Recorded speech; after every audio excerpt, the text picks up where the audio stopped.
கூட்டணி தொடர்பாக நீங்கள் மாவட்ட செயலாளர்கிட்ட கருத்து கேட்பு கூட்டம் நடத்தி வரீங்க. கூட்டணி அமைஞ்சிச்சுன்னா ஆட்சியில் நீங்கள் பங்கு கேட்பீர்களா?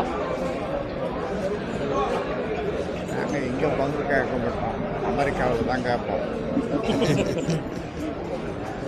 இந்தியாவில் கேட்கலாம், இந்தியா எங்களுக்கு பிடிக்க மாட்டோம். ஆனால் அமெரிக்கா அதிபர்கிட்ட போய் கேட்கலாம்னு நினைக்கிறேன். ஆட்சியில் பங்கு கொடுக்குற கூட்டணியில் சேர்றதுக்கு வாய்ப்பு இருக்காயா?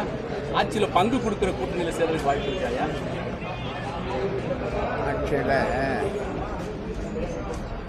பங்கு கேட்கணுன்ற ஒரு காலத்தில் ஆட்சியில் பங்கு வேண்டாம் அப்படின்னு சொன்ன கலைஞர் இருக்கும்போது அது ஒரு காலம்.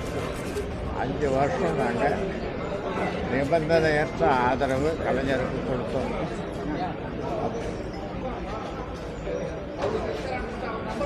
காங்கிரஸ்காரர்கள் காங்கிரஸ் கூட்டணி அதில் இருந்தாங்க. காங்கிரஸுக்கு ஆட்சியில் பங்கு கேட்கணும்னு விருப்பம். ஆனால் எனக்கு விருப்பம் இல்லை. எந்த நிபந்தனையும் இல்லாமல் 5 வருடம் கலைஞர் ஆட்சியை ஆதரிப்போம் என்று சொல்லி அதே மாதிரி ஆதரித்தேன். இப்போ குறைந்தபட்ச செயல் திட்டம் ஏதாவது வலியுறுத்துவீங்க கூட்டணியில்?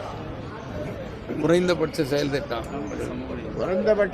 திட்டம் தமிழ்நாட்டின் வளர்ச்சிக்கு கூட்டணியை முடிவாகலையே. இப்போ குறைந்தபட்ச செயல் திட்டம் இப்போ என்ன சொல்றது? தமிழ்நாட்டினுடைய அந்த கூட்டணி கணக்குகளை டெல்லி நீங்கள் எப்படி பார்க்குறீங்களோ அப்படியே நான் பார்க்குறேன். உங்கள் கண் கொண்டு பார்க்குறேன். ஐயா ஐயா அதாவது தமிழ்நாட்டுடைய கூட்டணி கணக்குகளை டெல்லிக்கு போய் தீர்மானிக்கிறது எப்படியா பார்க்குறீங்க?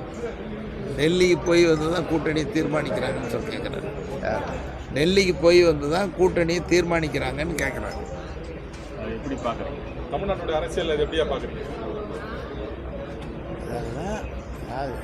அரசியலில் எதை வேணாலும் எப்போ வேணாலும் யார் வேணாலும் எதை வேணாலும் செய்யலாம். எந்த கட்சி எதை வேணாலும் செய்யலாம். இதெல்லாம் அரசியலில் சகஜமாக போச்சு. அதை பற்றி கருத்து சொல்லுவது தவறு. அதுக்கு நீங்கள் கேட்குற கருத்து என்னால் சொல்ல முடியாது. உங்களுக்கு நீண்ட அனுபவம் இருக்குது. முதலமைச்சர் மு.க. ஸ்டாலினுடைய ஆட்சி எப்படி இருக்குன்னு நினைக்கிறீங்க? 4 ஆண்டுகால மு.க. ஸ்டாலின் ஆட்சி எப்படி இருக்குது? ஸ்டாலினுடைய ஆட்சி நல்லதாக இருக்குது.